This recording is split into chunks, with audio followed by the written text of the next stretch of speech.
Captain Zara Mitchell sat in the pristine white council chamber of the Galactic Federation, her emerald eyes scanning the assembled delegates. 12 different species, each more pompous than the last, stared down at her from their elevated seats. The irony wasn't lost on her. Here she was, representing a planet they'd labeled a Deathworld, while they cower behind force fields and environmental suits. "So," Zara began, her voice dripping with barely concealed amusement, "let me get this straight. You classified my home planet as uninhabitable because we have, what did you call them? Apex predators." The lead delegate, a towering blue-skinned Vorthan named Council Prime Nexus, shifted uncomfortably.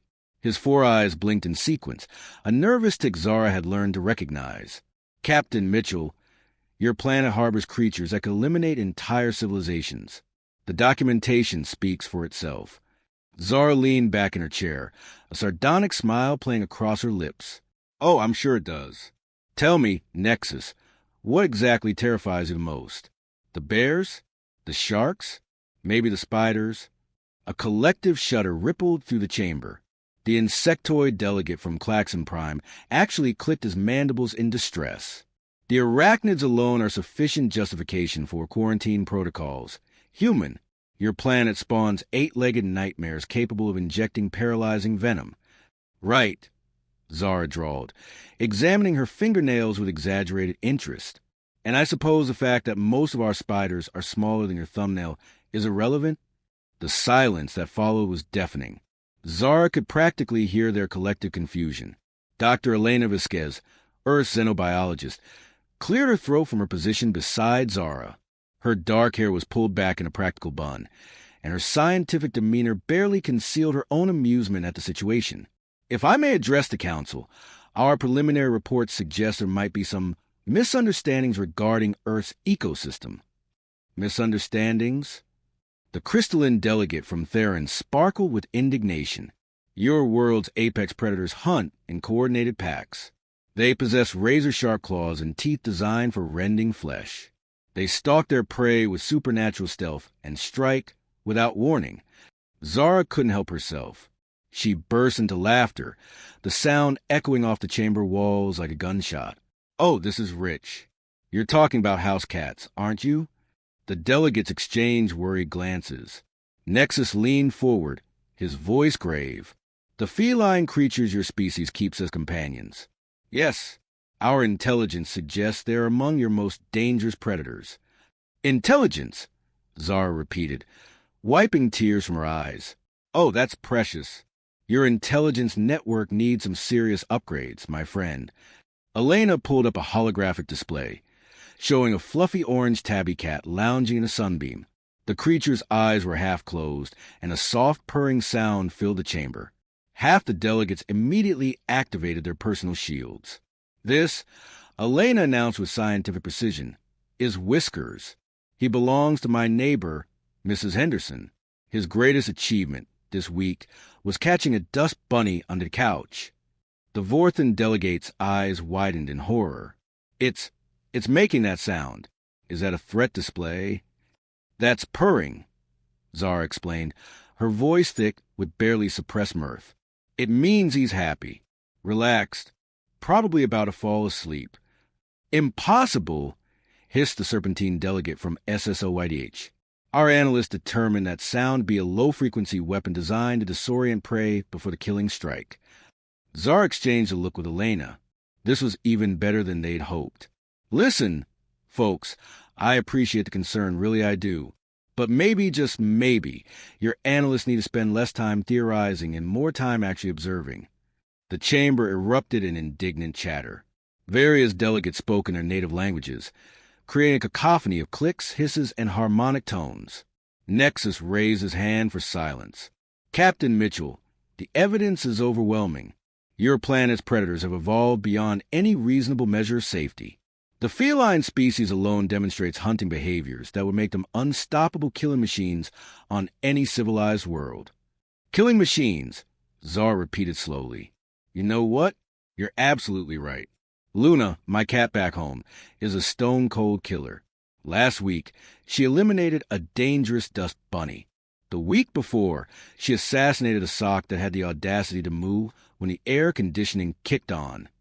The sarcasm was lost on most of the delegates, but Elena was struggling to maintain her professional composure. Her shoulders shook with suppressed laughter. "Mock us if you will," Nexus declared, rising to his full imposing height. "But the Federation has protocols for a reason. These creatures you call pets would be apex predators on 90% of inhabited worlds." "That says more about your worlds than ours," Zara shot back, standing to match his posture. Despite being significantly shorter, her presence filled the room. Maybe the problem isn't that Earth is a death world. Maybe the problem is that the rest of you have been living in a padded universe. The insult hit its mark. Several delegates began speaking at once, their voices rising in pitch and volume. Zara waited for the noise to die down before continuing. "You want to know the real joke here? You're absolutely terrified of creatures that spend 18 hours a day sleeping, knock things off tables for entertainment, and run away from vacuum cleaners. My grandmother's cat, Mittens, once got stuck in a paper bag for 3 hours because she was too proud to ask for help." Elena stepped forward, her scientist mind already working on the implications. Captain Mitchell raises an interesting point. Perhaps we should demonstrate the actual behavioral patterns of these so-called apex predators. Nexus's four eyes narrowed suspiciously. "What are you suggesting, Dr. Vasquez?" "A simple proposition," Elena replied, her voice taking on the tone of someone about to deliver checkmate. "We bring a selection of Earth's domestic cats to a neutral testing facility. Let your experts observe them in controlled conditions. See for yourselves what you're really dealing with." The chamber fell silent. Zara could see the wheels turning in their alien minds. The fear warring with curiosity. The scientific method battling against prejudice. "And if these creatures prove to be as dangerous as our analysis suggests," asked the crystalline delegate, "then we'll accept your quarantine," Zara lied smoothly. "Earth will remain classified as a death world, and we'll respect the Federation's decision. And if they prove otherwise—" Nexus's voice carried a note of uncertainty. Zara's smile was predatory in a way that would have made any house cat proud. "Then maybe it's time the Federation reconsidered its definition of dangerous. Maybe it's time you realize that humans didn't survive on a death world by accident. We survived because we're tougher than you think, and our so-called apex predators are actually just really good at opening cans." The delegates huddled together, their various forms of communication creating a symphony of alien consultation. Whispered conferences in languages that had evolved on worlds where the most dangerous predator was equivalent to Earth's field mice.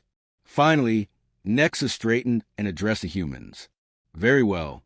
We accept your proposal. 1 standard galactic week for preparation.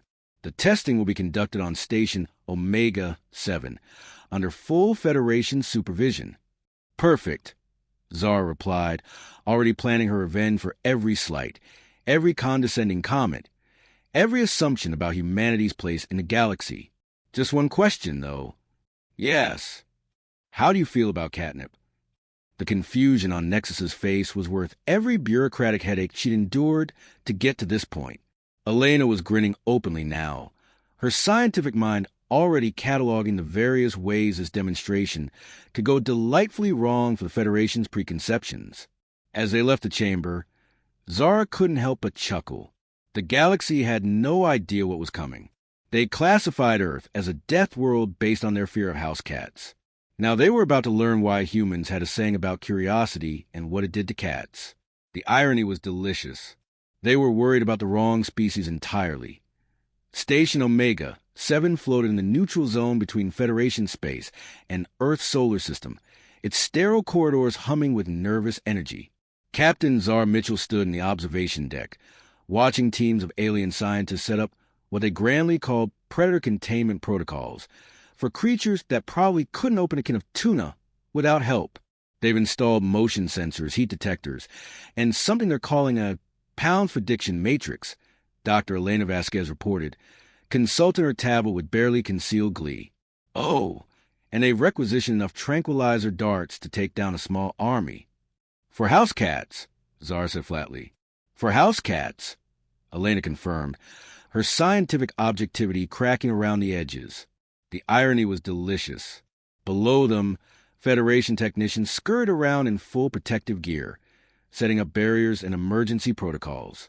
Zara could see Council Prime Nexus directing operations from behind 3 layers of shielding, his 4 eyes darting nervously between monitoring screens. Captain Mitchell, came a voice from behind them. Zara turned to see Commander Jake Thompson approaching, a transport carrier in each hand, an expression of pure entertainment on his weathered face. Cargo secured and ready for deployment. "How are our volunteers?" Zara asked, peering into the nearest carrier. A disgruntled meow answered her question. "Princess Whiskers is not happy about the travel arrangements," Jake reported. "Fluffy has been stress-shedding for the past hour, and Sir Mittens has been living up to his reputation." Elena wrinkled her nose. "Define living up to his reputation." "Let's just say the carrier needs cleaning and leave it at that." Through the observation window, they could see the final preparations being made in the testing chamber. It was a marvel of over-engineering. A 20 by 20 meter space with walls that could withstand plasma fire, floors equipped with pressure sensors, and a ceiling bristling with enough surveillance equipment to monitor a prison riot. "This is going to be beautiful," Zara murmured. The intercom crackled to life. "Captain Mitchell, please report to Testing Bay Alpha. We are ready to commence the demonstration." Zara straightened her uniform and checked her expression in the polished wall. Professional. Serious. Definitely not the face of someone about to unleash the galaxy's most devastating prank. The testing bay was packed with Federation officials, scientists, and military observers. Representatives from a dozen species clustered around monitoring stations, their various forms of protective equipment making them look like a convention of paranoid hazmat workers. Nexus approached, his movements careful and measured. "Captain Mitchell, I trust your specimens are properly contained?" "Oh, they're contained," Zara replied, accepting the first carrier from Jake. "Though I should warn you, Princess Whiskers hasn't had her morning treats yet. She might be a little cranky." A ripple of tension passed through the assembled observers. Several military personnel moved their hands closer to their weapons. First subject deployment. Elena announced into her recording device. Specimen designation: Princess Whiskers. Species: Felis catus, domestic shorthair. Age: approximately 3 years. Weight: 4.2 kilograms. Zara placed a carrier in the center of the testing chamber and stepped back to the observation area. Every screen in the room focused on the innocent-looking transport box. "Release the specimen," Nexus ordered, his voice tight with anticipation. Zara pressed the release button. For a moment, nothing happened. The carrier sat motionless in the center of the chamber, surrounded by enough firepower to level a small building. Then, slowly, a small orange paw emerged from the opening. Princess Whiskers poked her head out, surveyed the sterile environment with a disdain only a cat could muster, and promptly sat down to begin grooming herself. The silence in the observation deck was deafening. Is it preparing for attack?" whispered the insectoid delegate from Klaxon Prime. "She's cleaning her paw," Elena replied matter-of-factly. Princess Whiskers, oblivious of the dozen species watching her every move, finished grooming and began exploring her new environment. She sniffed at the walls, investigated a corner, and then did something that made half the observers reach for their emergency alerts. She flopped over and began rolling on her back. "Evasive maneuvers!" screamed someone from the SSOYDH delegation. That's playing," Elena said slowly, as if explaining quantum physics to children. "She's playing. It means she's comfortable." But Princess Whiskers wasn't done. She spotted something fascinating, a small dust particle dancing in the air current from the ventilation system. Her eyes locked onto it with laser focus, her body coiled with predatory tension. "Here it comes," Nexus breathed, the hunting sequence. Princess Whiskers leaped with feline grace, her paws batting at the invisible speck. She landed, looked around confused, then noticed her own tail and immediately began chasing it in circles. Jake was the first to break. His snort of laughter echoed through the observation deck like a gunshot. Elena followed, her scientific composure finally cracking completely. Zara managed to maintain her dignity for approximately 3 more seconds before dissolving into helpless giggles. What is the meaning of this? Nexus roared, his blue skin flushing darker with indignation. This, Zara gasped between laughs, is your apex predator. Congratulations, Nexus. You just activated a galactic quarantine because you're terrified of something that gets confused by its own tail. The Federation delegate stared in stunned silence as Princess Whiskers discovered the ultimate enemy, a small piece of lint on the floor. She approached it with the stealth of a Special Forces operative, crouched low, wiggled her hindquarters, and pounced with devastating precision. The lint didn't stand a chance. Deploy the second specimen, Elena managed to say, wiping tears from her eyes. Fluffy emerged from his carrier with more dignity than Princess Whiskers had managed. A massive Maine Coon with fur that seemed to defy several laws of physics. He surveyed the chamber with regal bearing. Then he spotted the observation window and did something that made every Federation official step backward in alarm. He meowed, loudly, repeatedly, with increasing volume and obvious annoyance. Translation? Nexus asked weakly. He wants attention, Zara explained. Probably wants someone to pet him. As if to prove her point, Fluffy approached the window and began rubbing against it, his purr clearly audible through the reinforced barriers. The sound sent several delegates scrambling for their emergency exits. Why is it vibrating?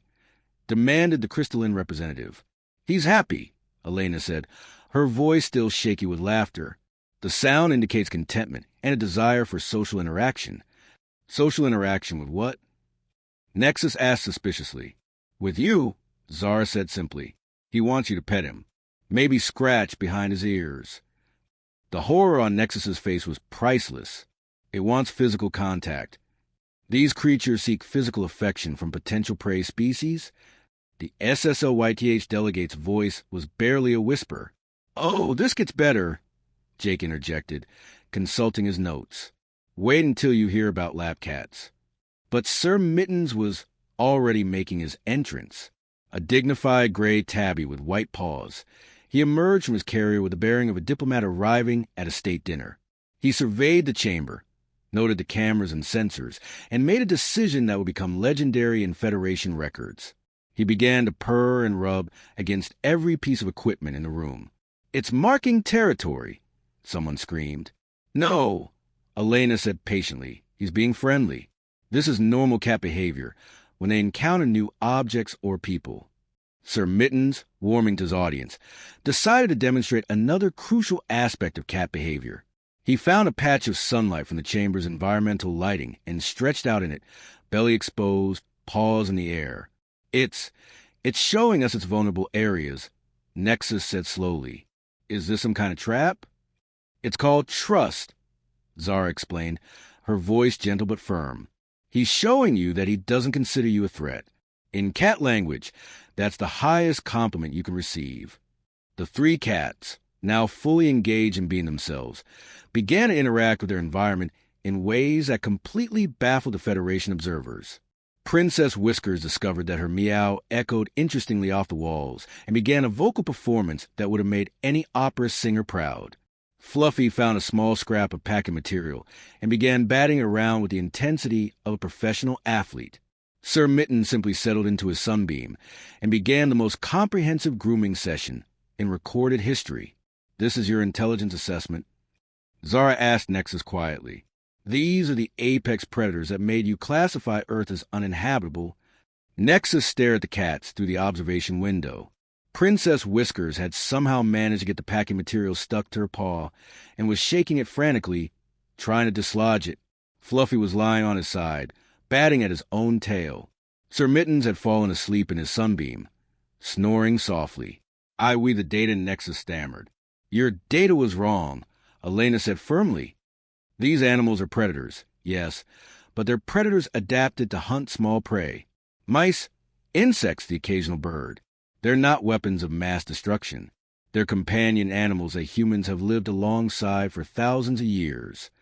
But the behavioral analysis, the Klaxon delegate protested, was conducted by beings who have never seen a house cat in their natural environment. Zara interrupted. You analyze them like military assets instead of what they actually are: pets, family members, creatures that spend most of their time sleeping, eating, and demanding attention from their humans. The chamber fell silent, except for the soft sound of cats being cats. Princess Whiskers had freed herself from the packing material and was now engaged in a fierce battle with her own shadow. Fluffy had discovered that his meow sounded different when he stuck his head in the empty carrier. Sir Mittens continued his peaceful nap, occasionally twitching his whiskers in what might have been a dream about tuna. "So," Zara said, her voice carrying across the stunned silence, "I believe we had an agreement. If these creatures prove to be less dangerous than your analysis suggested, the Federation would reconsider Earth's classification." Nexus looked around at his fellow delegates. The horror in their eyes was slowly being replaced by something else: embarrassment, deep, cosmic embarrassment at having been terrified by creatures that were currently demonstrating their fearsome predatory abilities by napping, playing, and demanding belly rubs. "The Federation acknowledges," Nexus said slowly, "that our initial assessment may have been incomplete." "Incomplete," Zara repeated, savoring the word. "That's one way to put it." Elena was already packing up her equipment, her scientific mind racing with the implications. "I'll need to submit a full behavior report, of course, complete with video documentation of today's demonstrations." "Of course," Nexus agreed weakly. "And Captain Mitchell about Earth's classification." Zara smiled, and for the first time in the entire interaction, it was a genuinely warm expression. "Welcome to the galaxy, Nexus. We look forward to working with the Federation as equals." As they prepared to leave the station, Jake carefully collected the three cats back into their carriers. Princess Whiskers meowed her protest at being disturbed from her shadow hunting. Fluffy purred contentedly, already planning his next nap. Sir Mittens simply gave everyone a dignified look that clearly said he had tolerated enough nonsense for one day. "You realize," Elena said as they walked toward their transport, "this story is going to be told for generations." "Good," Zara replied. "Maybe next time they'll do their homework before jumping conclusions about Deathworlds and apex predators." Behind them, the Federation officials were already beginning the complex process of updating their databases, revising their threat assessments, and trying to figure out how to explain to their respective governments that they had quarantined an entire planet because they were afraid of house cats. The galaxy, as it turned out, was about to get a lot more interesting. And somewhere in a cargo hold, Princess Whiskers was already planning her next great adventure, the complete and total conquest of a ball of yarn that Jake had unwisely left within reach of her carrier. Some things, after all, never change.